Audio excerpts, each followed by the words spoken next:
अभी तक के वीडियोस में हम देख चुके हैं कि स्ट्रिंग्स क्या होते हैं, slicing of string, formatting and concatenation of string. अभी तक नहीं देखे आए उन वीडियोस को तो इस वीडियो के बाद ना उनको जाकर देखो। सो हे एवरीवन, मैं हूँ आर्या दुबे और आज के इस वीडियो में हम देखने वाले हैं मॉडिफिकेशन ऑफ स्ट्रिंग्स।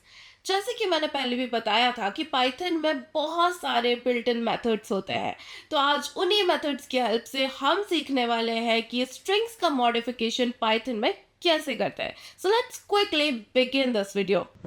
तो मैं आ गई हूँ अपने आइडियली की स्क्रीन में। यहाँ पे ए नाम का एक वेरिएबल है जिसमें मैंने नोबिता नाम की एक स्ट्रिंग असाइन की हुई है, और नोबिता जो है वो पूरा लोअर केस में लिखा हुआ है। अब ये लोअर केस और अपर केस क्या होता है, जल्दी से मैं वो बता देती हूँ। तो जब भी कोई चीज़ कैपिटल लेटर में लिखी होती है तो कोडिंग की लैंग्वेज में उसे अपर केस बोलते हैं, और जब भी कोई चीज़ स्मॉल लेटर में लिखी होती है तो उसे कोडिंग की लैंग्वेज में लोअर केस बोलते हैं। तो यहाँ पे नोबिता स्मॉल लेटर्स में यानी कि लोअर केस में लिखा है, तो मैं चाहती हूँ कि सारी चीज़ कैपिटल लेटर्स में लिखी हो यानी कि अपर केस में लिखी हो। तो इसके लिए मुझे बस एक छोटी सी चीज़ करना, प्रिंट लिखा है मैंने, फिर मैंने लिखा ए, क्योंकि वेरिएबल का नाम ए है। ए डॉट अपर, अपर जो है वो बिल्ट इन मेथड का, बिल्ट इन फंक्शन का नाम है।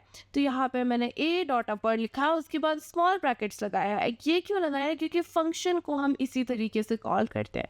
अब फंक्शन का जो कंसेप्ट है ना, हम वो भी देखेंगे पर आगे वाले वीडियो में। अभी बस हम बेस प्रिपेयर कर रहे हैं। अब इसे मैं F5 से रन करती हूँ, तो ये देखो नोबिता पूरा का पूरा कैपिटल लेटर्स यानी कि अपर केस में आ चुका है। अब मैं अपर की जगह अगर लोअर लिख देती हूँ तो, और फिर F5 से रन करती हूँ, तो ये देखो सब कुछ स्मॉल लेटर्स में यानी कि लोअर केस में आ गया। अब मैं अगर एन को कैपिटल कर देती हूँ और आई को भी कैपिटल कर देती हूँ, बाकी स्मॉल है, लाइक कि मिक्सड है upper case and small lower case का, और फिर F5 से रन करती हूँ, तो ये देखो इसने लोअर लिखा था तो इसने लोअर केस में दे दिया।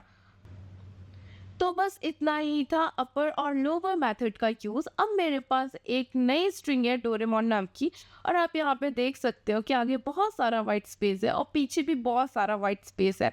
अब मैं इसको रन करूँगी तो आप देखते हैं कि क्या होता है। सॉरी, F5 से मैंने रन किया और ये देखो आगे कितना सारा वाइट स्पेस आ गया, पर मैं चाहती हूँ कि ये वाइट स्पेस ना आए। तो इसे मैनुअली हटाने की जगह मैं वापस से एक बिल्ट इन मेथड का यूज़ कर सकती हूँ, और उस बिल्ट इन मेथड का नाम है स्ट्रिप। मैंने ए लिखा, डॉट स्ट्रिप लिखा और वापस से स्मॉल ब्रैकेट लगाई, क्योंकि हम यहाँ पे वापस से एक फंक्शन को कॉल कर रहे हैं। और अब मैं इसे रन करती हूँ, तो अब देखो आगे का सारा वाइट स्पेस जा चुका है, पीछे का भी जा चुका, बट पीछे का दिख नहीं रहा था। तो हमने स्ट्रिप मेथड का यूज़ करके वाइट स्पेस को हटा दिया है।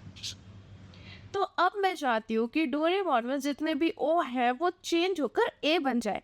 तो ये चीज़ मैनुअली ना करते हुए मैं वापस से यूज़ करूँगी एक बिल्ट इन मेथड का जिसका नाम है रिप्लेस। तो यहाँ पे ए डॉट मैं लिखूँगी रिप्लेस, और वापस से मैंने स्मॉल ब्रैकेट्स लगाए हुए हैं क्योंकि हम वापस से एक बिल्ट इन मेथड को कॉल कर रहे हैं। और इस ब्रैकेट के अंदर मैं लिखूँगी पैरामीटर्स। पैरामीटर्स होंगे हमारे पहले वो जिसको हमें रिप्लेस करना है। तो यहाँ पे ओ को रिप्लेस करना है, और ओ एक स्ट्रिंग है तो मैं डबल कोट्स के अंदर लिख देती हूँ ओ को, फिर कॉमा लगाती हूँ और फिर डबल कोट्स के अंदर लिखूंगी वो स्ट्रिंग जिससे मुझे रिप्लेस करना है। तो ओ की जगह मुझे ए बनाना है तो मैंने यहाँ पे ए लिख दिया, और फिर F5 से मैं रन करती हूँ।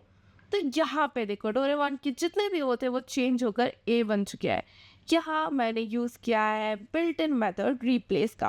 अब ऐसा नहीं है कि आप एक कैरेक्टर को दूसरे कैरेक्टर से रिप्लेस कर सकते हो, बल्कि आप एक कैरेक्टर को पूरे पूरे स्ट्रिंग से रिप्लेस कर सकते हो। जैसे कि ओ की जगह मैं यहाँ पे कुछ भी डाल देती हूँ, मैंने डाल दिया आर्या, और अब इसे रन करते हैं।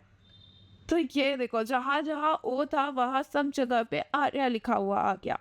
अब मैं मॉन की जगह कुछ और चाहती हूँ, मॉन की जगह मैं सैन लिखना चाहती हूँ, तो मैं यहाँ पे मॉन लिखती हूँ और यहाँ पे मैं चेंज कर देती हूँ इसे सैन। अब क्या होता है, ये देखो मॉन की जगह सैन आ गया।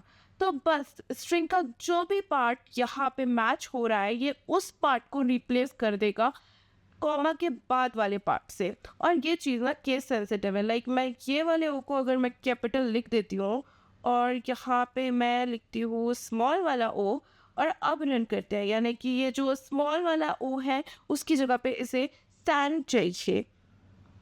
तो ये देखो ये कैपिटल वाला ओ जो है वो वैसा का वैसा रहा, बल्कि जो स्मॉल वाला हुआ है बस उसने उसकी जगह पे सेंड डाला। क्यों? क्योंकि ये केस सेंसिटिव है। ये वाला ओ डिफरेंट है, ये वाला ओ डिफरेंट है और हमें रिप्लेस करना था इस स्मॉल वाले ओ को यानी लोअर केस वाले ओ को। तो बस ये था रिप्लेस बिल्ट इन मेथड का यूज़। अब हम अपनी दूसरी बिल्ट इन मेथड देखते हैं। अब मैंने यहाँ पे वापस से एक नई स्ट्रिंग ले ली है। हाँ, इसके अंदर कॉमा लगा हुआ है बट ये स्टिल अभी भी स्ट्रिंग है क्योंकि ये डबल कोट्स के अंदर है। अगर बिलीव नहीं हो रहा तो मैं इसे दिखाती हूँ। हमने पुराने वीडियोस में देखा था कि अगर हम इस तरीके से प्रिंट लिखेंगे फिर बिल्ट इन फंक्शन टाइप का यूज़ करेंगे तो हमें किसी भी वेरिएबल का टाइप पता चल जाएगा। मैंने प्रिंट लिखा, टाइप लिखा और मुझे किसका टाइप जानना है तो मुझे ए नाम के वेरिएबल का टाइप जानना है। तो मैंने ब्रैकेट के अंदर ए लिखा, फिर ब्रैकेट को क्लोज कर दिया और फिर F5 से रन किया। तो ये वैसे बता दिया क्लास str दैट मीन्स ए जो वेरिएबल है उसमें जो भी वैल्यू असाइन है उसका टाइप है स्ट्रिंग। तो ये स्ट्रिंग है। लेकिन अब मैं चाहती हूँ कि इस स्ट्रिंग में जहाँ जहाँ कॉमा है वहाँ से जो स्ट्रिंग है वो ना सेपरेट सेपरेट हो जाए, लाइक आर्या अलग हो जाए, शौर्य अलग हो जाए। तो इसके लिए मैं क्या करूँगी, इसके लिए मैं वापस से एक बिल्ट इन मेथड का यूज़ करूँगी जो है स्प्लिट। मैंने ए लिखा, फिर उसके बाद डॉट और यहाँ पे मैंने लिखा स्प्लिट, SPLIT स्प्लिट। फिर यहाँ पे स्मॉल ब्रैकेट्स लगे हुए हैं और मुझे कहाँ से स्प्लिट करना है, मुझे कॉमा से स्प्लिट करना है। तो मैं डबल कोट्स के अंदर लिखूँगी कॉमा और अब हम इसे रन करते हैं। तो ये देखो सब कुछ सेपरेट हो गया। पर यहाँ पे ना एक दिक्कत है कि इसके पहले इसका डेटा टाइप था स्ट्रिंग और अब देखो यहाँ पे बिग ब्रैकेट लग गया है। इसका मतलब इसका डेटा टाइप चेंज हो गया है।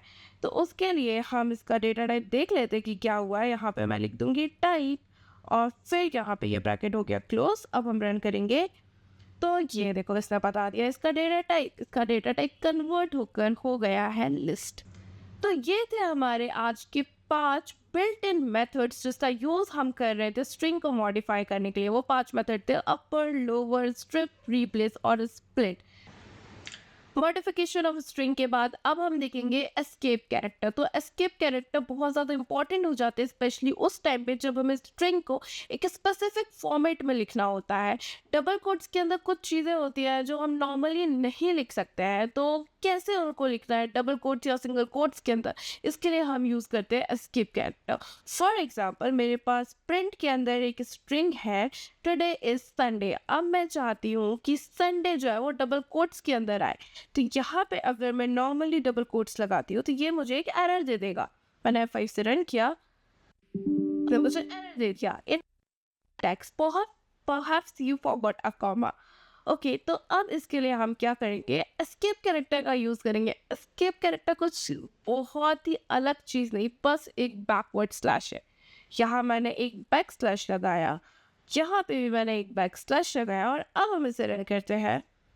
तो ये इसने हमें परफेक्टली संडे प्रिंट करके दे दिया, वो भी डबल कोट्स के अंदर। वैसे ही सिंगल कोट्स के लिए भी हम सेम चीज़ यूज़ कर सकते हैं। अब दूसरी चीज़, मैं चाहती हूँ कि संडे खुद एक बैकवर्ड स्लैश के अंदर लिखा हुआ है। तो एक बैक स्लैश जो है वो एस्केप कैरेक्टर का यूज़ करेगा और दूसरा back slash normally back slash का यूज़ करेगा। यहाँ पे भी मैंने वही किया। अब इसे रन करते हैं। ओके, यहाँ पे डबल कोट पे हटाना होगा मुझे और ये देखो इसने संडे को मुझे बैकवर्ड स्लैश के अंदर लिख कर दे दिया। वैसे ही यहाँ पे मैं अगर यूज़ करती हूँ एन, इसे हम हटा देते हैं और अब देखते हैं कि क्या होता है। तो N stands for next in line. तो टुडे इज और जहाँ पे मैंने एन लगाया हुआ है उसके बाद से इसने लाइन चेंज कर दी और संडे को इसने नेक्स्ट लाइन में प्रिंट कर दिया। वही यहाँ पे मेरे पास एक और चीज़ है टी। इससे क्या होता है, इसे हम रन करते हैं और इसने इतना सारा स्पेस छोड़ दिया। Basically T stands for tab. तो जब भी हम बैक स्लैश टी लिखेंगे तो ये एक टैब का स्पेस छोड़ देगा और फिर उसके बाद नेक्स्ट चीज़ प्रिंट करेगा। एक और है मेरे पास एंड नाम का। तो यहाँ पे मैंने लिखा टुडे इज़ और फिर ये वाली स्ट्रिंग मेरी इतनी ही है। इसके बाद मुझे यहाँ पे कॉमा लगाना होता है और एंड इक्वल्स टू और यहाँ पे हम ऐसे डबल कोट्स के अंदर कुछ भी या सिंगल कोट्स के अंदर कुछ भी दे देंगे और फिर मैं नेक्स्ट लाइन पे लिख रही हूँ संडे। तो जैसे कि मैंने बताया था कि पाइथन का इंटरप्रेटर जब भी प्रिंट दिखता है वो लाइन चेंज कर देता है। अगर मैं यहाँ पे इसे नहीं लगाऊंगी, Ctrl+X से मैं इसे हटा देती हूँ और अब हम रन करते हैं तो इसने टुडे इस एक डिफरेंट लाइन में लिखा है, संडे को इसने लाइन चेंज कर दिया है क्योंकि प्रिंट मिल गया इसे, पर मैं चाहती हूँ कि ये प्रिंट ऐसा ही हो पर फिर भी ये एक ही लाइन पे हो, तो इसके लिए मुझे यहाँ पे यूज़ करना पड़ेगा कॉमा एंड और ये चीज़। तो इसने अब संडे को एक ही लाइन में प्रिंट कर दिया, टुडे इज संडे। अगर मैं यहाँ पे डबल कोट्स के अंदर अभी मैंने स्पेस दिया था, अगर मैं यहाँ पे स्पेस नहीं देखती हूँ तो अब देखो इसने संडे को ना मिला कर लिख दिया, चिपका कर लिख दिया। यहाँ पे आप जितना भी स्पेस दोगे नेक्स्ट लाइन पे जो भी है वो उतने ही स्पेस के बाद आएगा। ये देखो मैंने जितना स्पेस दिया था संडे के पहले उतना ही स्पेस आ गया। तो बस जो एस्केप कैरेक्टर है वो है बैक स्लैश का यूज़ करके आप काफ़ी सारी चीज़ें अंदर लिख सकते हो, डबल कोट्स या सिंगल कोट्स के। सो that's it for this video. इस वीडियो में हमने देखा modification of strings, 5 built in method देखी, और सारी बिल्ट इन मेथड है, आप उसको इंटरनेट पे जाके एक्सप्लोर कर सकते हो, W3 स्कूल पे जाके भी एक्सप्लोर कर सकते हो।